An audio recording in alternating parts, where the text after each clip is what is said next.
What's happening, people? It's your boy, the Boxing Lowdown here, and this is our post-fight reaction. I'm joined by my father, Laurie from AFTV, and we're going to be talking about Spence and Ugas and Benn van Heerden. Obviously, yesterday I didn't get round to it, to doing the post-fight reaction. I had other business going on, but we're here now. You know, we did see the fight, and Laurie, let's start off with, before we get everybody in, before we allow people to join in, let's just start off with our thoughts on Spence and Ugas. I'll give you mine first. This was a great performance from Errol Spence, man. I didn't expect him to dominate and batter and stop Ugas the way he did. He was rocked in round 6, but you know what great fighters do when they get rocked? They up the levels, and Ugas couldn't keep up with it. We saw Golovkin up the levels after round 5 against Murata, where he was under it. Spence faced a little bit of adversity in this fight. He upped the levels, and Ugas couldn't live with him. And it was just a great performance from him. Stopped Ugas after 10. Afterwards, he called out Terence Crawford very overtly. Do you know what I mean? No beating around the bush. He called him out. Crawford responded, obviously. And it looks like that fight could be next, man. Fingers crossed. It looks like that fight could actually be next. They both spoke about it on Twitter. Errol Spence has called him out again on Instagram. So it's looking like that this could happen, Laurie, man. Your thoughts on the fight? Exciting times. But a question for you. Which of the performances last night by the welterweights was the more impressive? Was it Errol Spence or was it Conor Benn? Oh, man. Well, what do you think, man? What do you think? Nah, you got to go for Spence, given the level of the opponent. I stayed up late. I watched the fight, and I'm glad I did because it was a tremendous fight, man. Really was good. Some real quality there. And fair play to Ugas, man, because he took some punishment, bro. Yeah. I haven't seen Spence as good as that since probably took that title off Del Brook, and that would have been over 5 years ago. No? Yeah. We were both at that fight. Remember? Yeah, in Sheffield. Yeah, man, I thought Errol Spence looked really good from start to finish. He pressed the action. I did say on your show last week, I said that Errol Spence is an aggressive, come-forward fighter. He's aggressive with his hands. He's also aggressive with his feet. He looks to get in there, close the distance, and he throws a hell of a lot of punches. He's a volume puncher. Sometimes to his detriment, because it means that he stays in the pocket for a little bit longer than he should do sometimes, which means he can get countered.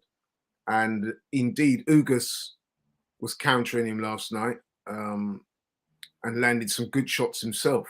Most notably, I think it was at the 2nd or 3rd round when he seemed to have Errol Spence in a lot of trouble, dislodged his gum shield, and then hit him hard with a right hand, forced Errol into the ropes. Looked like he might drop for a second or two. Yeah, that looked like it could have been. Yeah, ropes might have kept him up there a little bit. Some were saying that should have been scored a knockdown because of ropes. I saw a few people were saying that. Yeah. There was also some slight controversy over the ref. They thought that the ref didn't have a good fight. I don't know what he didn't. He didn't. He was too busy, that referee, man. Way too busy. Let me quickly go to the comments here. Big up Harvey. He's put here, evening, bro. I hope last night went well. It probably went too well, Harvey. But yeah, it did go very well. Thank you. We got Francisco here in the building. He's saying good morning from Arizona. Big up. IB is here. Big up. He said, I wonder if Laurie is still calling Errol Little Errol. Bring on Bud and Spence. Yeah, you know what? I haven't called him that for a while, and I'm glad I haven't, because he seems to have turned his life around in that regard. I was watching some of the lead-up shows to the main event. All access, yeah. Yeah, and he was talking about how his attitudes had changed since the car crash, and how, he's even gone. You would have thought he would have done this years ago, but he's got himself a proper strength and conditioning coach and a nutritionist. So sometimes when these things happen to you in life, it can force you to evaluate yourself, and hopefully you'll become a better person. And I think that if there was one positive to the car crash, which is that it forced Errol Spence to evaluate his life. It's no secret that he had a drink problem before. Now, I'm not saying he stopped drinking. He probably still does drink, but with maybe a lot more moderation. I know he's settled down a bit now as well. He's got a new partner. They have a child. You saw on those All Access videos, he's got a farm now. So that couldn't be further removed from the nightclub in Errol Spence, on stage with rappers and drinking and doing all sorts of things to excess. So he seems to have eradicated that from his life. And it's showing in the ring. Because like I said, yesterday, when faced with a very high quality opponent, he looked really, really good. I didn't expect him to be that dominant over Ugas, man. I mean, the volume of punches, he really took it to Ugas. Yeah. I was really impressed, man, because he really took it to him, didn't like take no prisoners, and he really he got him out of it. His eye was absolutely finished, man. Errol Spence looked like a beast in there yesterday, for real. And it wasn't just the fact that he was throwing loads of punches, because sometimes we talk about boxers throwing load of punches, and sometimes they what you might call pity pat punches, or they might be punches of not much quality. So a fighter's letting his hands go, but there seems to be no real plan to it, or no real direction, or no real strategy. But with Errol Spence last night, what you saw was a guy that he was narrowing the distance with his feet, and he was letting his hands go. He was going to the head and body. He was putting a lot of investment into those body shots, and it showed. A couple of times in there, man, you could literally see Ugas almost bending over like that, doubling over, and there were times when he backed off. So you could see that the body attack was working, and Errol Spence's body attack was relentless last night. He really did. I think he's one of the best body punchers in the game today, Errol Spence. I don't think there's many better. I've said that for a good few years now. I don't think there are many people that are better than him at going to the body like he is. We saw him break Kell Brook down with body shots. We've seen him do it to numerous fighters in the past, and he did the same to Ugas last night. Big up to DSM. He attributes that to living in Texas, growing up in with a lot of Mexican heritage fighters, and they're taught to go to the body from early, and you can see that in the way he fights. Yeah. The only thing I would say is that he's still a bit hittable, don't you think? Like there were times there that he invests so much in attack that sometimes he sacrifices a little bit on the defense end. So then you start to think to yourself, if he's in with a sharpshooter like Terence Crawford, how that might play out, because you're in the pocket to get hit. And you saw a few times there where Ugas definitely hit him and got his attention. You know what I mean? Regardless of Crawford does get hit as well. Sorry to interrupt you there. Crawford does get hit quite a bit. He's quite hittable as well at times. You know, like I got the makings here, and Harvey's saying it. We need Crawford and Spence to happen next. It's the best fight out there to be made in the sport. I think it is. I think it is right now. Yeah, I agree. Yeah, Asher said here, has Laurie seen the video of the Charlo? I'll let you tell them what you were telling me off camera about that. Ash, this morning I got up. I watched the fight, so I went to bed quite late. It would have been about 5:45 I got to bed. But then I got up this morning, and as you tend to do these days, the first thing you do, you switch on your phone. And I was scrolling through the videos, and I saw Charlo having to be separated from Benn, and I thought to myself, this was so predictable, wasn't it? You know what I mean? Once I knew that the Charlos were in attendance, I knew that at some point they were going to be kicking off with somebody. You know what I mean? So I spoke to Darryl and we were talking about it this morning. That was probably the most predictable thing of the weekend, wasn't it? The only thing that surprised me is that he didn't get arrested, because normally when the Charlos are in town, something pops off and one of them get nicked for something. But yeah, I mean, totally and utterly predictable. Now, it didn't seem like it was much, to be honest. It seemed like a lot of noise. But like I said, man, that's the Charlos for you. And when you've got both of them there as well, gassing each other up like that, then it's only going to be one thing, isn't it? So, no, I'm not surprised at all, man. Those guys are like borderline. Well, how can I put it? I don't know, man, but there's strange guys into, aren't they? They look like they suffer from ADHD or something like that, man. But they just, I don't know, man. Their energy is different, bro. Like, you know what I mean? Yeah. Their energy is different. I don't know if it's maybe they had a few drinks or something else, maybe even. Or maybe they just high energy, you know what I mean? Uninhibited people that just, they don't have a natural inhibition like that. They whatever comes into their brain, they just do it. I think Very it's weird few, because to say the least. they're really close with Spence, and Spence don't act like that at all. Do you know what I mean? You know, they're good friends with him, both from Texas as well. But Spence is just not really that sort of compared to them two, man. Them two, like, Yeah. I'm thinking of the time when Charlo, which one was it? He took the phone off the fan and threw it on the. Did he throw it on the floor or something like that? Or he hit someone's foot. I can't remember, but I'm just, yeah, they do a lot of things, man. I don't agree with the Charlos, man. A bit too much. Yeah, they're very high maintenance, bro. Very high maintenance. You know, what I mean, the amount of energy they exude, and it's not always good energy as well. A lot of the times, it's negative energy, but they're always energetic and they're always up to something, man.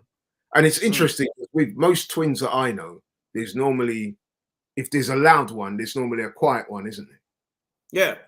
But with those two, man, they're both full on high octane guys. You know what I mean? So I don't know, man. Big So up IA. there's one that can rein the other one in. They're both full on smoke, man. You know what I Big mean? up IA in the building here. He's put here, yes, guys, good fights yesterday. Spence is Hagler 2.0. Whoa. He said he's Hagler 2.0, Lloyd. Well, that's a lofty comparison, but I see where he's coming from. You know what I mean? I'm not going to put Spence up there with Hagler yet. Still got a way to go in his career before he can be considered amongst that man. But I see the comparison, the relentlessness. Yeah. You know, the need, the way they want to break fighters down. Like if you notice with Errol Spence, he's not necessarily going for the knockout, but what he is doing, he's trying to break you down. Hence the body shots. You know what I mean? Break you down to the body, and then when you've had enough, he'll take you out. And then what I noticed as well yesterday, man, is that the uppercut yesterday was on point. Yeah. The uppercut is a very underrated punch, man. And it can take care of a lot of fighters, especially when a lot of fighters shell up the way that Ugas does. You know what I mean? Yeah. So what Spence was doing was he was closing the distance with his feet, going to the body, and then what he would do is rip those uppercuts through the middle, man. And he was having a lot of success with it. And that's, of course, why Ugas got those swellings. You know what I mean? Yeah. One thing I'll say about Spence, man, is like, again, like Francisco, he thought it was going to be more competitive, and so did I. But, you know, that was Errol Spence's first stoppage in a while as well, man. And he really, I didn't expect him to be that dominant over him, man. I didn't. No, like, he battered him. He actually battered Ugas, man. That was an impressive win. Which but leads us. I did think it was competitive, though. Although Spence was obviously winning most of the rounds and looking good in doing so. Every now and again, Ugas would fire back with some shots that you thought, hey, man, you know what I mean? He's still in there, you know what I mean? There was a bit of purchase on his punches, man. There was a bit of pop there. And which, like I said, you know, Errol Spence, once you're so committed to attack, you do leave yourself pretty vulnerable, open to the counter. And Ugas was countering at times, both to the body and to the head. It was a high-quality fight, man, because like I said, both those guys are technicians, and it showed. What you saw last night wasn't guys that were just winging shots at each other. There was a lot of educated work going on in there, man. And those are the types of fights that I like. You know what I mean? Those are the types of fights that I really like, when you can sort of break down the technical proficiency of both the guys. They're not just throwing hands just for the sake of it. You could see what they're trying to do, and you could see how it's having an effect. You know what I mean? So, yeah, man, it was really good. I really enjoyed it. Yeah, it was. Ian Hamilton saying here, you could literally get a compilation. Sorry, you could literally get a compilation of all the times the Charlos have verbals at ringside. You can just guarantee it with them. And IA has said here, in my opinion, Spence is one of the few fighters that mimic what they do on the bag and pads in the fight. I think he's right. IA there. And you know, the interesting thing about that is I don't see Errol Spence doing all that elaborate pad work either, do you? You don't see him doing all the, you know, I mean, shoe shine shuffles and the lean back and the Floyd stuff and all that. Nah. And I think that's why a lot of people kind of like Errol Spence, man, because although he's high profile and he has a certain panache about him, but he's not over elaborate with the trash talking and the other stuff, is he? No. He seems like quite a humble guy, actually, although he's very confident. But he's not overblown. He's not overdone. He doesn't over egg the pudding, so to speak. both in or out the ring. So Well, I think people like that. he really let it be known yesterday, man, about Crawford. I was really impressed with that. You know, the way how he really out there calling him out, man. And that's the first time I've really seen him really like call Crawford out with venom like that. Do you know what I mean?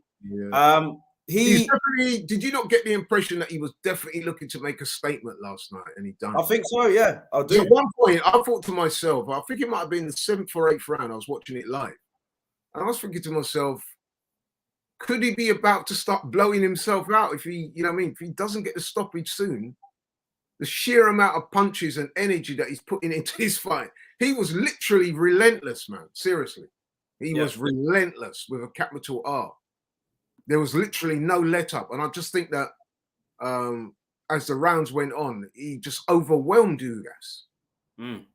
Harvey saying here, would you guys be Team Spence then in a Crawford fight? Oh, man, I mean, I'll let you answer that, Laurie. I know. I like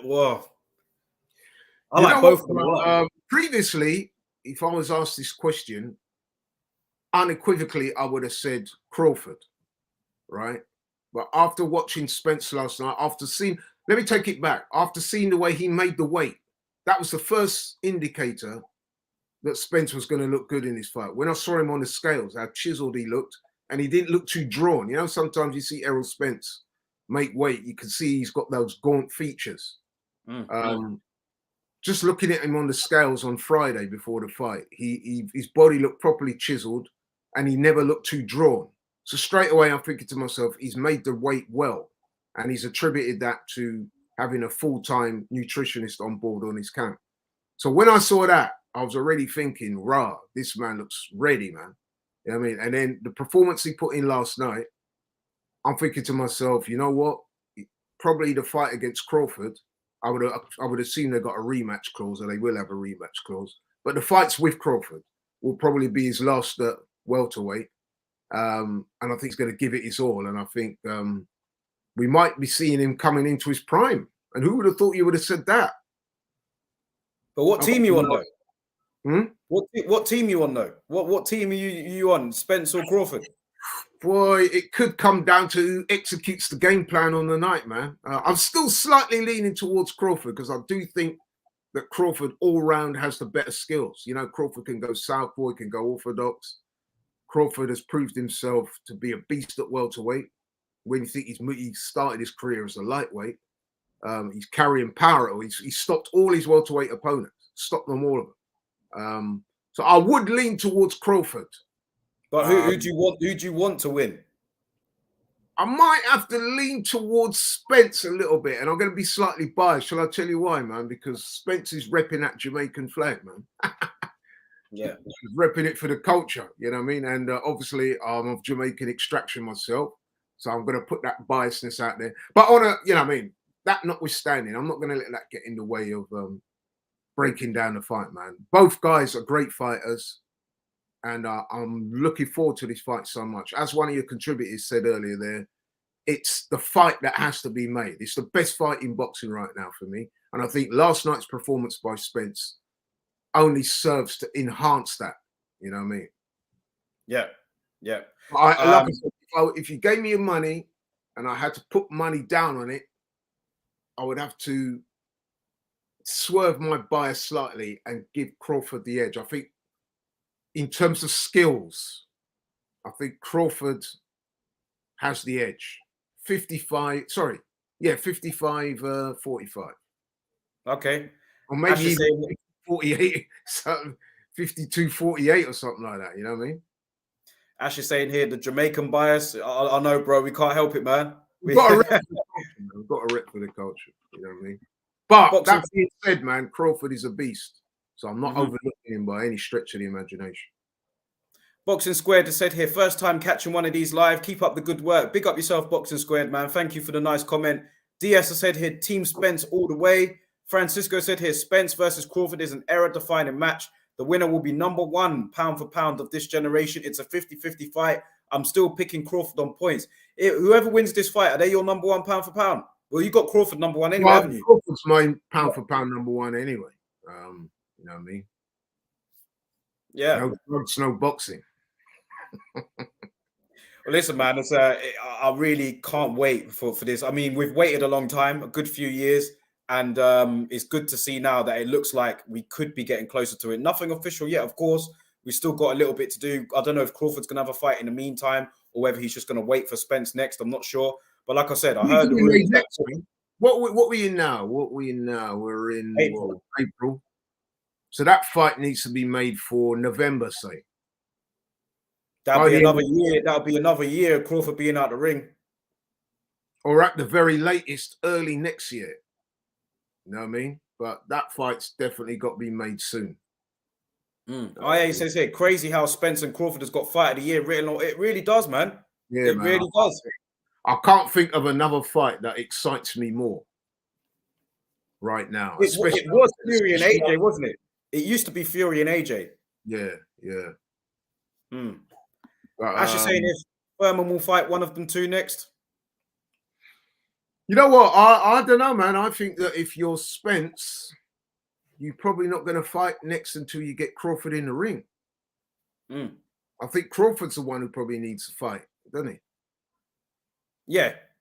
And I think he may now take up that deal with the PBC. And I think that he will, I think that fight will happen. I think he will sign with the PBC. There was speculations he might sign a 2-fight deal with MTK Global. I don't think that's going to happen anytime soon now, do you? I don't think so, no. So, But yeah. I did see Floyd Mayweather come out and say that he wanted to sign Terence Crawford. Crawford would be absolutely crazy to go anywhere near Floyd Mayweather, man. You know what I mean? Yeah. Floyd is a great fighter, but he's a terrible promoter, in my view. Go ask Savannah Marshall about how he promotes his fighters. You know what I mean? It would be career suicide to have anything to do with Floyd Mayweather. You know what I mean? That's all. And I'm sure Terence Crawford knows that. I mean, I know Terence Crawford and Shakur Stevenson are close. And if you've ever seen any interviews about Shakur Stevenson, because you remember he was heavily courted by Floyd Mayweather. Yeah. And that didn't happen. So yeah, that'll tell you all you need to know. Just look at a Shakur Stevenson interview when he's asked about why he didn't sign for Floyd Mayweather. And like I said, Shakur Stevenson and Terence Crawford are apparently very close. So the chances of him signing with Floyd are pretty much zero. We'll see. Ash said here, Espinosa said he won't deal with Bud as long as. I wonder what. Like, really, I didn't know that. Well, I have to wait and see on that, man. Well, clearly the boxing landscape at the moment is everyone's running for the hills as far as Daniel Kinner. Yeah. They can't look to separate themselves fast enough. But I don't think that will stand in the way of the fight. This is such a mega fight that it will get made. I'm absolutely confident. Because once you get the two fighters openly expressing the desire to fight each other, then the promoters literally have to come on board and make it happen. Yeah. And that's why I always say, you know, I mean, if the fighters want to fight each other, these fights will happen. A lot of the times, and I have to be fair and say that previously, Errol Spence, for whatever reason, seemed to be ducking behind the A side and, you know what I mean, and 70-30 splits and all of that type of stuff. Now, his narrative is he don't care about the splits. He just needs to make the fight happen. That's what we wanted to hear from the get-go. You know what I mean? Yeah. Well, yeah. Let's talk about Conor Benn and Van Heerden, Chris Van Heerden. Not really much to say on it, really. I don't know, man. I've got a lot to say about that. I mean, in terms of the fight, I mean, there's not much to say with regards to that. It was a demolition job from Conor Benn. I'll give Chris Van Heerden some credit, man. You can't say he didn't come to fight because in the first couple of minutes, he's actually doing. He caught Benn with a few counter shots. Yeah. And there was some real purpose on those shots as well. He weren't playing around in it. And I was thinking to myself, right, this man, you know what I mean, he really has come to fight. This is good. And I have to say as well that Benn did make a few mistakes early. I think the thing with Conor Benn is he's of that age and he's of that personality whereby he's a real kind of how can I put it?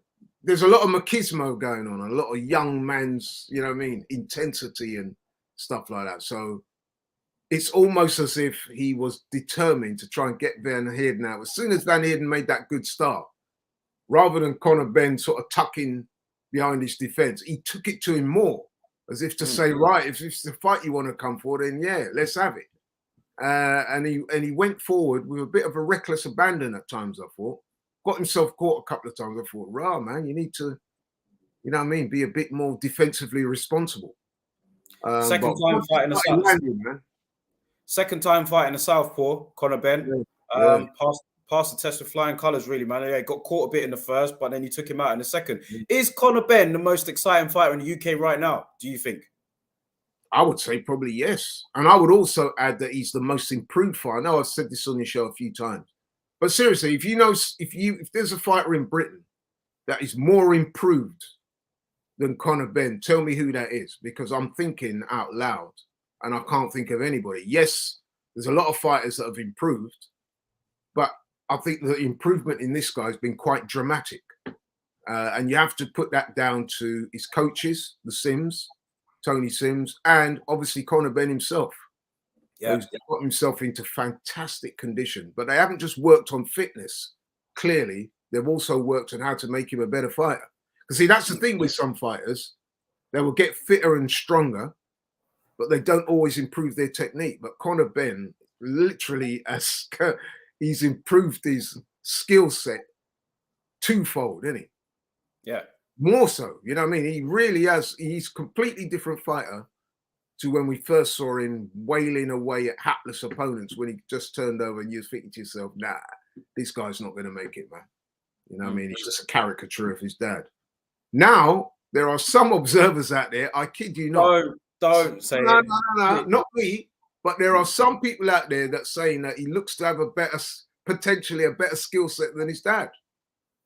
So for people to be even saying that, though, that gives you an indication as to how much he's improved. Because like I said, when he first started, right, he was the Campbell Hatton, wasn't he? Yeah. When he first started, the same stick that Campbell Hatton's getting now. That's what people are saying about Conor Benn. He's trying to be like his dad, but he's nowhere near his dad. As soon as he comes up and gets somebody off decent, he'll get beaten and you'll never hear from him again. That's exactly what people are saying about Campbell Hatton now. They were saying exactly the same things about Conor Benn 5, 6, 7 years ago. And now look at him. Guy looks polished. He looks dangerous, man. As Van Heerden said himself, he's a very dangerous fighter. And there's not too many out there that's going to beat him, Darryl. I'll tell you. Listen, let's wait on that, man. Let's wait. You know what I mean? We wait and see if he does step up or not. Rye is saying here he needs to fight a Broner. I don't know, Rye, man. I'm not sure. That he will smoke Broner. Yeah, Harvey saying here, I wasn't surprised it went how it did. I was expecting a first or second round KO. Time for a step up now, but please not AB. I agree, bro. Asher said here, who next for Benn for you, gents, apart from Avanesian? Well, that would have been the one I would have said. Avanesian. That would have been the perfect one. Corrupt. I would like to see him in with some domestic opponents. I mean, you could have how about Echo Usman? Echo Usman. You could put him in with McKinson. You could put him in with our friend from Albania, Florian Marku, Chris Congo. I'll take any of those guys. But I think the prototype seems to be an older guy with a name that's, you know what I mean, the usual prototype opponent. But I'd like to see them go in a slightly different direction for his next fight, man. You know what I mean? Well, they did promise it will be a big name. So yeah, but Broner's a big name, but that doesn't mean to say it will be a good fight. No. Yes, sir. It's put here. You think Benn could beat the Mean Machine or Avanesian? I think Mean Machine now. Definitely. Definitely. Yeah, because he's took a lot of punishment recently. Exactly, Mean Machine. Avanesian. That's what I want to see. That's what I want to see. Yeah, I'd like to see that, and I think he could beat Avanesian now.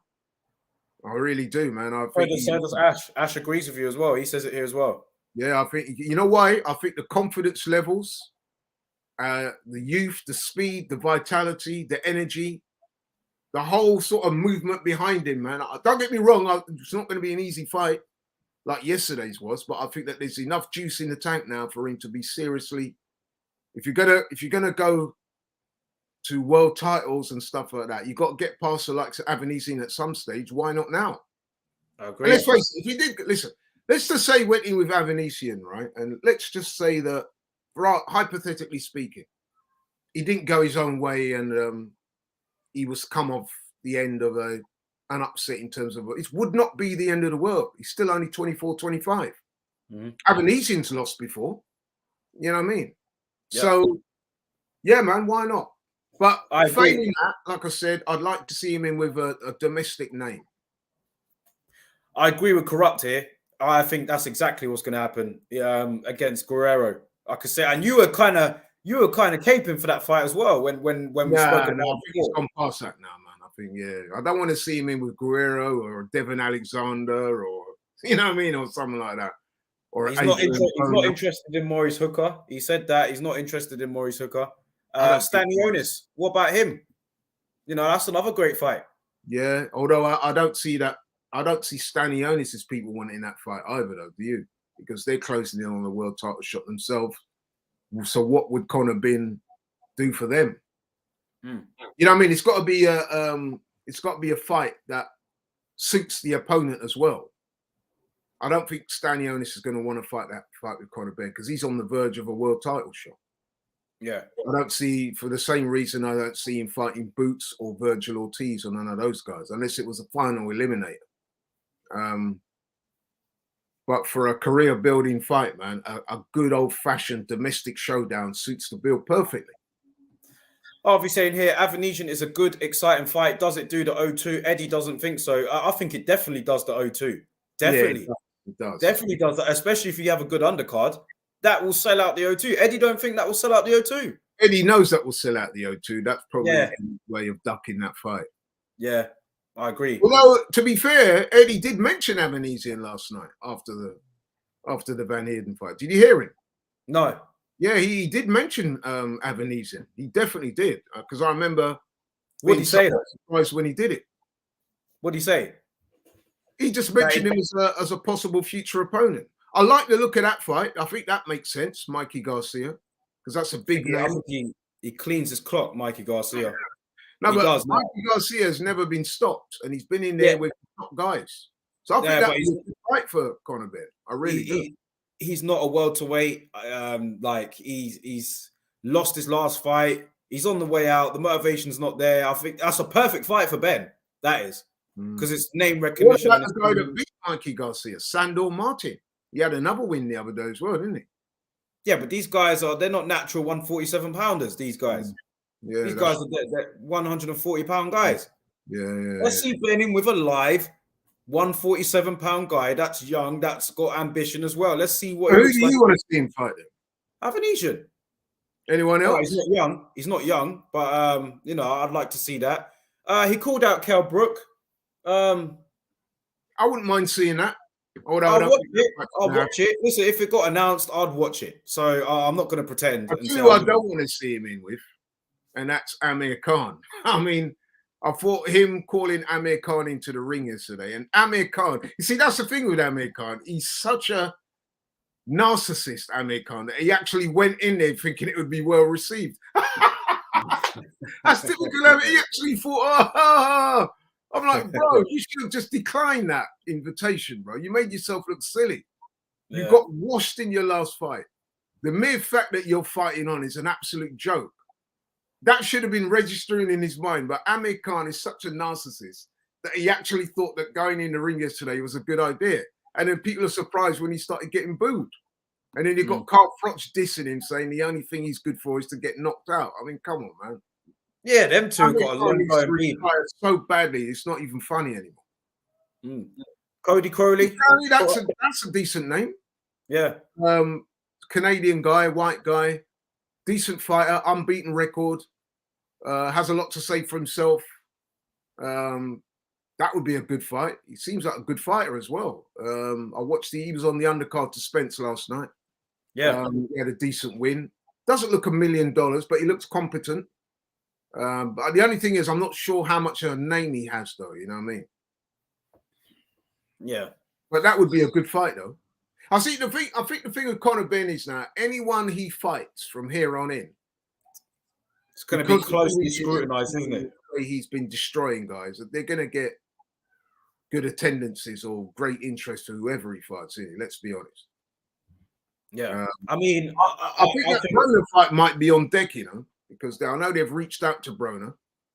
Eddie Hearn has said that he's been communicating with Broner. Broner's reached out to him. Yeah. What? So you take Broner now? You know, like you take him now against Conor Benn? I mean, like I Broner. would like to see that fight just for the curiosity of it. But if I'm being honest, Don't want to see it. Don't want to see it. You don't want to see it because you like Adrian Broner, but I think a lot of people would want to see that fight because the lead up to the fight would be good because you got Adrian Broner. He's a gregarious character. He talks a lot of smack, and he'd be living off past glories. He'd be telling Conor Benn in the lead up to the fight about he's 4-weight world champion, the fastest to ever do it. Yeah. And then you'd have Conor Benn say, yeah, let's have it, let's do it. And you know what I mean? It'd be great for that type of thing. And I think while the action lasted, it would be a good fight as well. But all jokes aside, I could see Conor Benn getting Broner out of there by the halfway mark. He's never been stopped before, Broner. That is true, actually. And he's been in with punchers like Pacquiao and people like that. Yeah.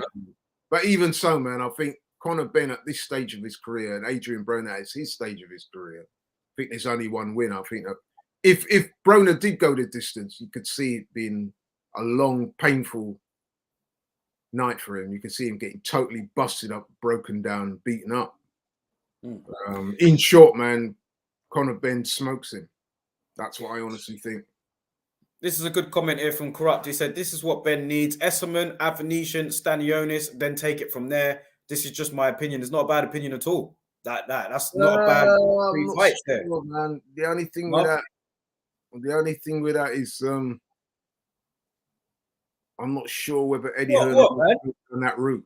It's not a very glamorous route, is it? I think that they're names. So, all right. So he has to fight the big net. Why? Why can't he fight? I'm saying I think that's what Eddie Hearn will do with him. Yeah. You know what I mean? I'm not sure if any of those names, apart from possibly Avanesian, jumps off the page at Eddie Hearn. Stanionis won't. Esserman won't. You know what I mean? But Avanesian, because there's been a lot of noise made in this country, because Avanesian basically fights out of the UK, even though he's Armenian Russian. That's a possibility, but the other two, not so much. They're very remote. But Mikey McKinson's thrown his hat in the ring. I've seen him on Twitter this morning. I like it. Asking for the fight. I think that's a good fight because don't forget, he was scheduled to fight Virgil Ortiz. Yeah. That would be a great fight. And McKinson would definitely give Conor Benn problems, wouldn't he? Yeah, I'd love to see that fight. Conor Benn wins that fight, to be honest, because I don't think McKinson punches hard enough to really put a dent in Conor Benn. But he does have the skills and the awkwardness to give him problems. So yeah, I'd love to see that. Maybe he has undeterred power because I mean he did drop Congo. You know, he did. Bit of a sharpshooter. So that's a good fight that is for Conor Benn. Michael McKinson, I'd like to see that for sure. I'd love to see that as well. I'd like to see that. Ian Hamilton says here, Broner would talk all the talk in the world. The minute he gets hit, he survives. That's the new Broner nowadays, isn't it? That's right. Doesn't let his hands go. Yeah, exactly. Yeah. Boxing hardcores don't even know who Esserman is. It's not going to happen. He's right. Yeah, that's what I was saying. He doesn't. Yeah. Yeah, I can't see it. I can't see that fight happening. But yeah, the good thing here. I reckon there's a lot of options. Eddie Hearn is probably going to try and go down the Adrian Broner route. He's spoken about it last night. He said that they've been communicating. I think that they'll try and tempt, because Eddie Hearn will know that Broner is a man who loves money.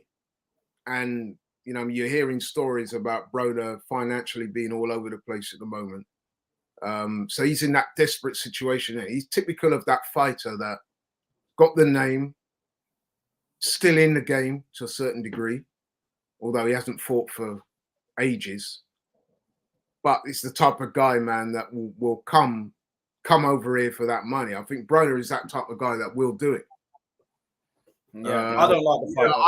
I think they're going to try and pursue that. You know, I'm getting the impression that that's the fight they're trying to pursue. And you can see why they would do that as well, because Broner does have the name. He will sell the fight. There will be worldwide interest in that fight. And let's face it, if you're Conor Benn and Eddie Hearn, it's a very, very, very winnable fight for Conor Benn. Yeah, I think it'll be him or Brook. If Brook don't go with the Eubank fight, then they'll pursue him or Broner. I think that will be. I'm hearing that the Eubank fight with Brook is all pretty much done, isn't it? Yeah, I mean, they did say that.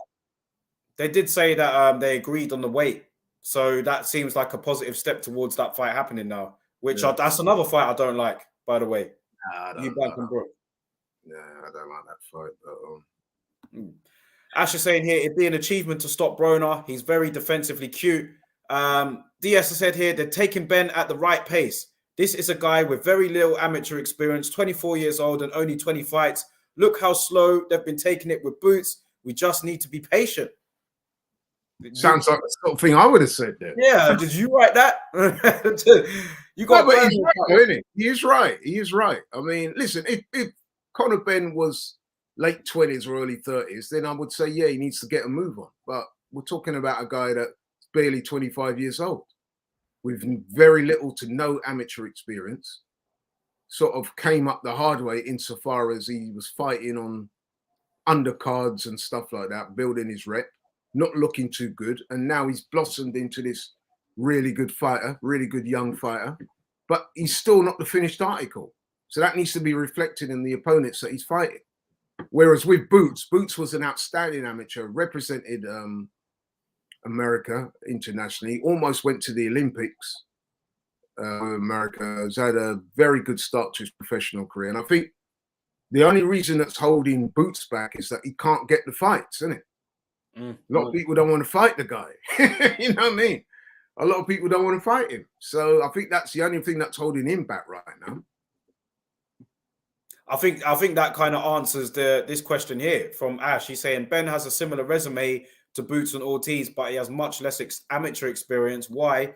And he says they never get stick, but Benn does. I think what you just said there about Boots, with people not wanting to fight him, that could be one of the reasons why, possibly. Do you think Benn has a similar resume to Boots and Ortiz?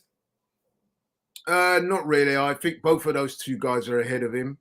Like I said, both of those guys had long, outstanding amateur careers. Both of those guys have been talked of as potential world title opponents for the likes of Crawford and Spence, whereas, let's face it, Benn hasn't been yet. So they're ahead of the curve.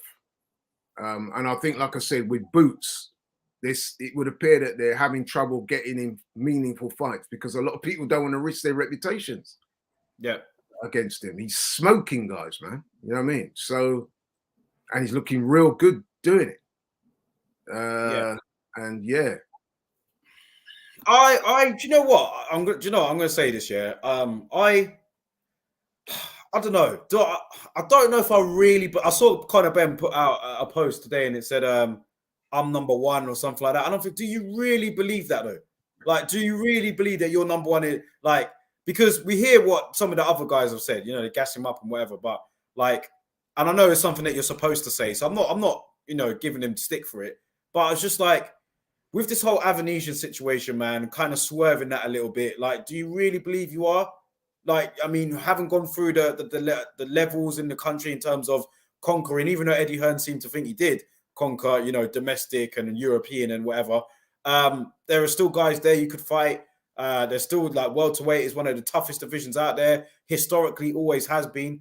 So, yeah, I don't know. I got a bit of mixed feelings, man, because I'm just like, at the same time, what DS said was right. He is young, only 24 years old. He's being moved at the right pace. So should we really be harsh on who he's fighting right now? I don't think we should. You know what? I think if you're Conor Benn, he genuinely does think he's number one or thereabouts. He's carrying himself with a certain type of swagger. And I don't think he's putting it on. I think what you're looking at, listen, man, we're all that age once.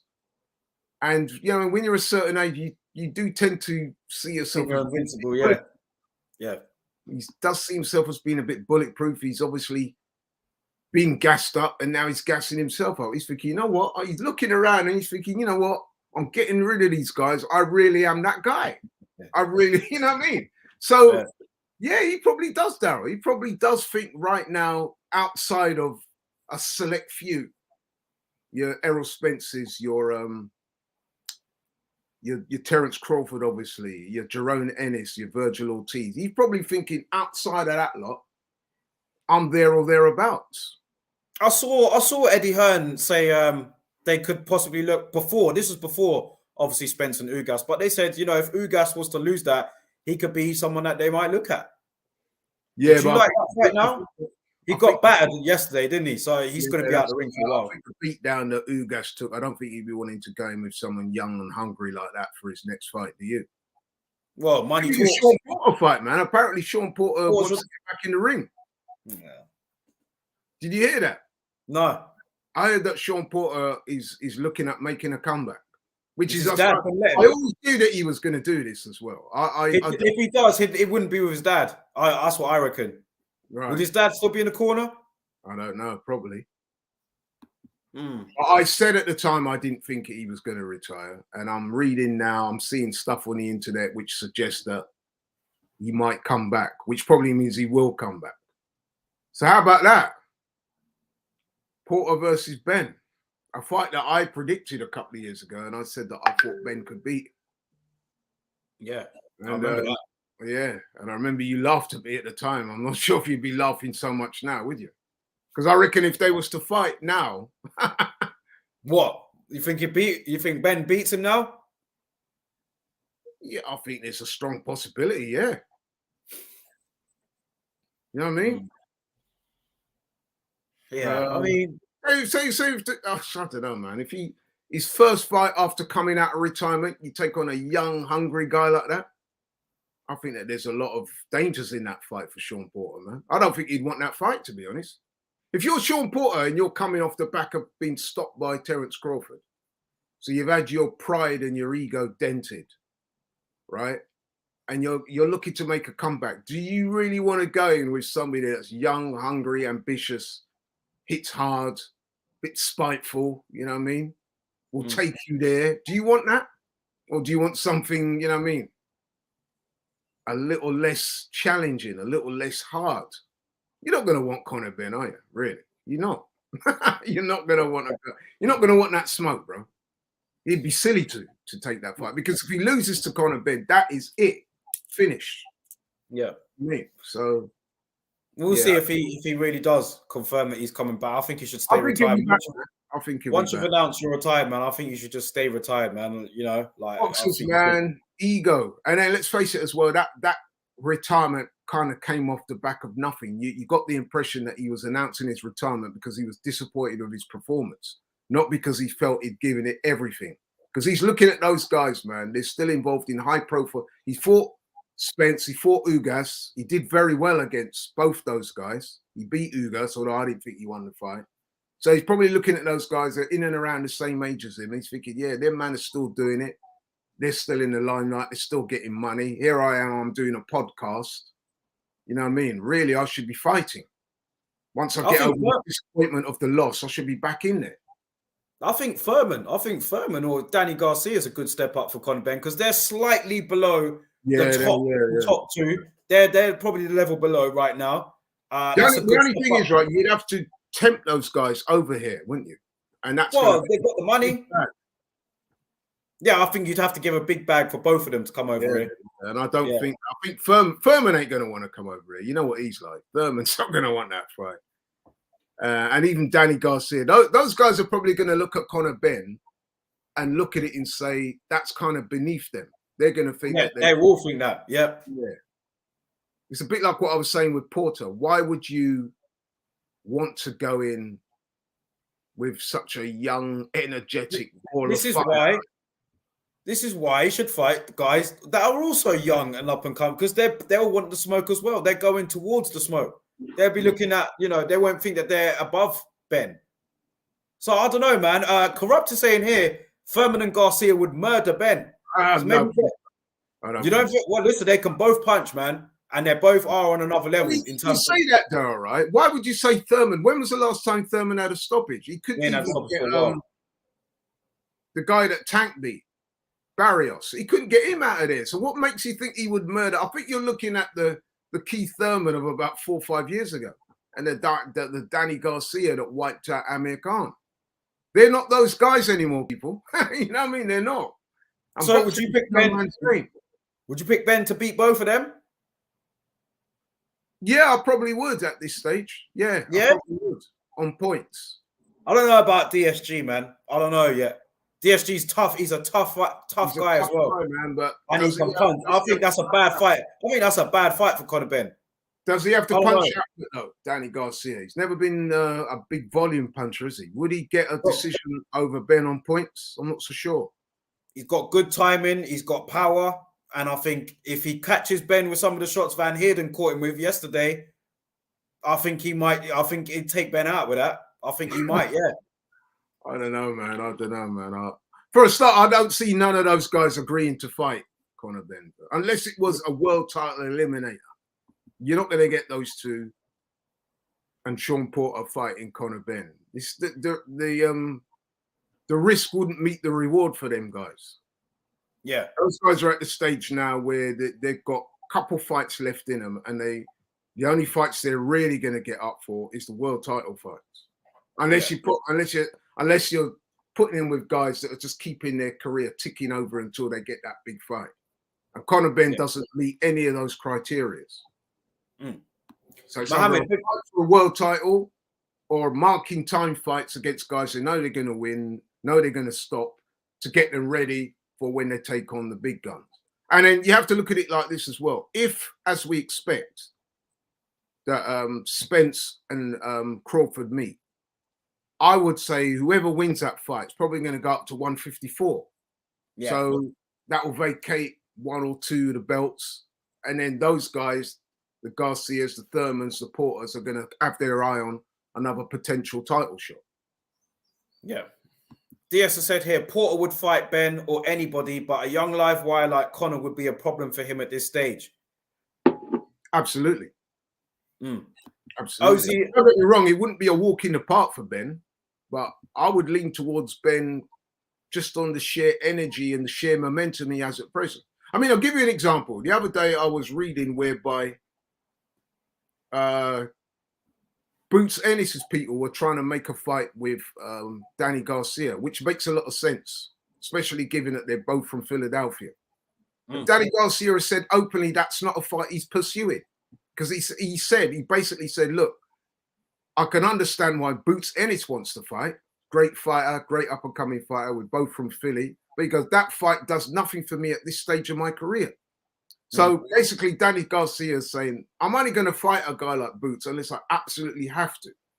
You know what I mean? He still thinks that he's got another world title shot left in him somewhere, and he's waiting to see how the Spence Crawford thing will unfold. Maybe, like I said, the belts will get split up and he might land another title shot or something like that. Well, he was talking about moving up as well to 154. I'm not sure what happened there. Do you know what I mean? So, I mean, I ain't really heard any. I don't know what's going on with DSG, man, but I want to see him back in the ring. I think he'll be back in the ring, but I think he's on that wait and see thing, isn't it? He's waiting to see how the landscape pans out, which you can't blame him for, man. These guys have been around a long time. They've had a long, hard career, and they're trying to choose their fights carefully, strategically. You can hardly blame them, really. Ozzy Racing has said here, Ben is happy on DAZN, knowing no fighters will go there. He's a fraud. Ash has said he said that he's a fraud. We got Ozzy Racing, man. He said Ben's a fraud. He said Conor Ben's a fraud, man. Come on, bro. That's very harsh. Why is he a fraud? He's calling him a fraud, man. Ash is saying here, no one. He needs to elaborate on that, man. To call him a fraud, that's very, very harsh. You could say that they're blowing smoke up his behind a bit prematurely. I could get it when you say that, but calling him a fraud, come on, bro. I mean, look at his body of work recently. Look at the way he's getting those guys out of there. Look at the way he's dominating people, and you're calling him a fraud. Very harsh. Extremely. Ash saying here, no one says stuff about the other side. Marku moved to boxer. Avanesian for some reason moved to Frank, making it 1,000 times harder to fight Ben. Well, I don't know, man, because I'm thinking like for them, They want that Benn fight. I think they want that fight. I don't see them not wanting to fight Conor Benn. And like maybe that was just a better option for them. Yeah. Do you know what I mean? I know Avanesian is a guy that seems a very humble and modest type of person. He's not given to calling people out like a lot of the Eastern European fighters. They tend not to engage in that trash talking that we in the West do, especially America, but Britain more recently as well. I can remember a time when British fighters were quite humble and modest. But nowadays, man, we seem to talk trash with the best of them. So maybe if Avanesian or his coach or his promoter, Carl Greaves and all them, if they get a bit more aggressive with their call-outs, that might force Eddie Hearn's hand a little bit. You know what I mean? Maybe if they start turning up to some press conferences and some fights and start, you know what I mean, chatting greasy about Conor Benn, that might smoke him out, because Conor Benn, as I said earlier, he looks like quite a machismo guy. So if you get under his skin, start calling him a coward and all the rest of it, I can imagine that Conor Benn will probably snap and say, yeah, let's have it and all that. So maybe that might work. Maybe that's what the likes of Chris Congo, McKinson and Avanesian and people like that need to do. Smoke him out by being aggressive in their call-outs. Mohammed's saying here, Conor Benn will bite at that stuff. Mohammed's saying here, Avanesian needs to fight someone good. No one's talking about the opponents that he's fighting.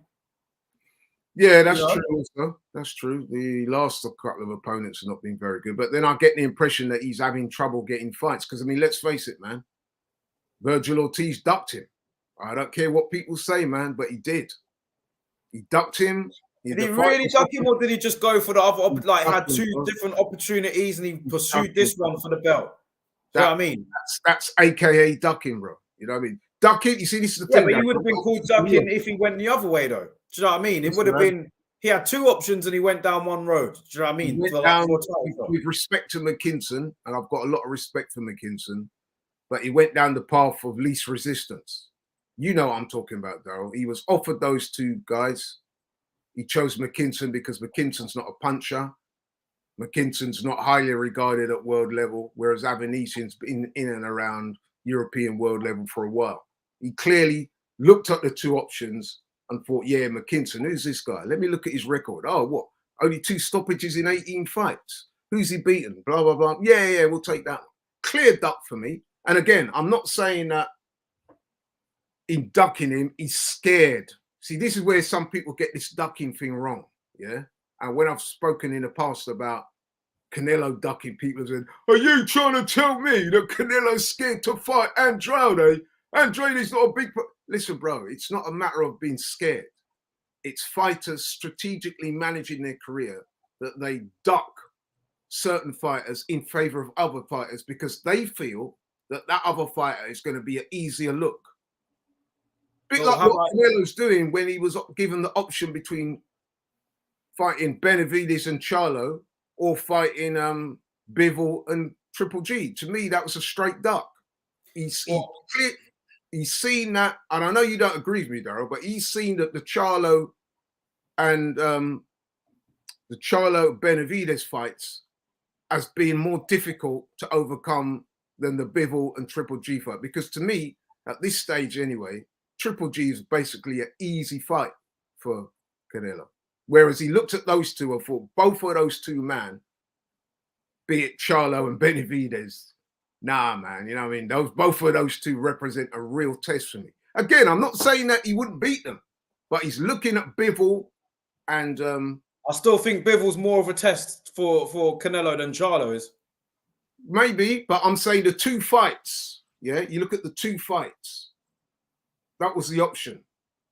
Charlo and Benavidez or Bivol and Triple G. And he's taken the Bivol and Triple G route, and I think it's because he thinks that is an easier route to navigate than the Charlo and Benavidez. That's just my opinion. And a lot of people agree with me, by the way. Corrupt saying here, Ortiz beat Kavliauskas, who beat Avanesian. How's he ducking? How's Virgil Ortiz ducking Avanesian, he said? Because he went for McKinson. So he's choosing what I think he thinks is going to be the easier option.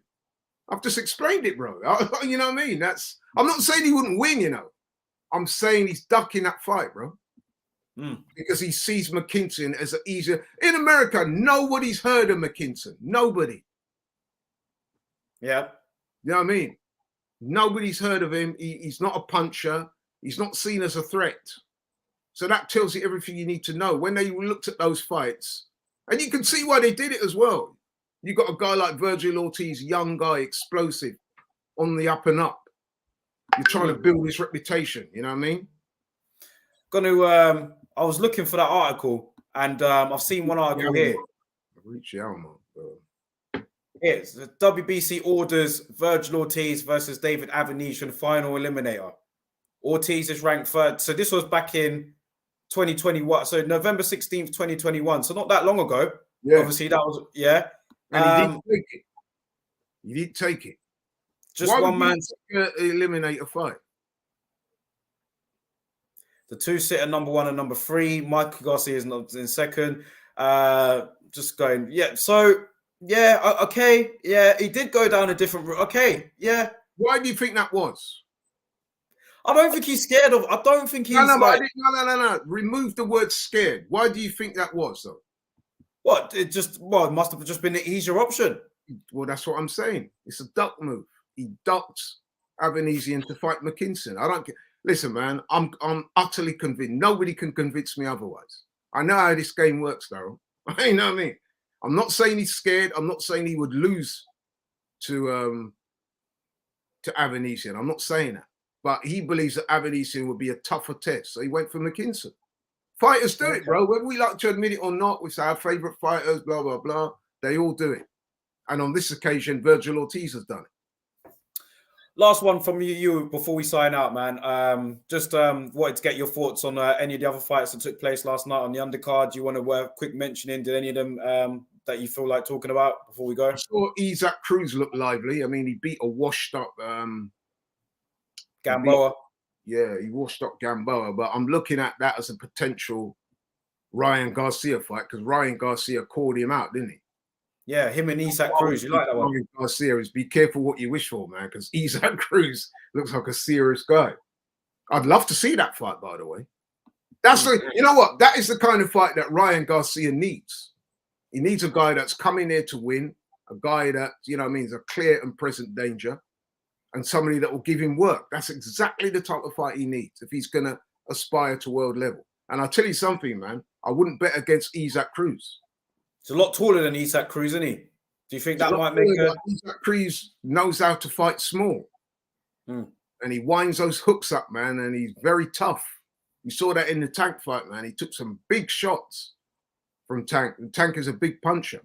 And he took some big shots from Tank, and he kept coming all night long. That's exactly the type of opponent that Ryan Garcia, don't you think? Yeah, I like that fight. I do. Yeah, and he opened his mouth calling the guy out. So, yeah. Give him what he wants. Give Ryan what he wants, man. He's used to getting what he wants, isn't he, Ryan? So give him what he wants.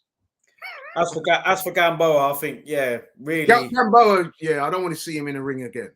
Yeah. But Isaac Cruz, I mean, you know, I've seen him twice now, and both times he's impressed me.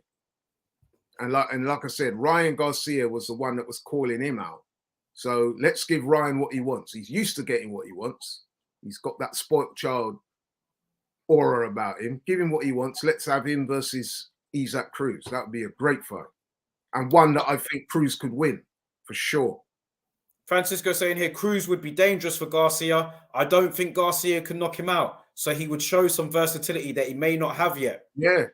Some of those things that we talked about on the show last week, the lack of a jab, his flat feet, he's not knowing how to break opponents down.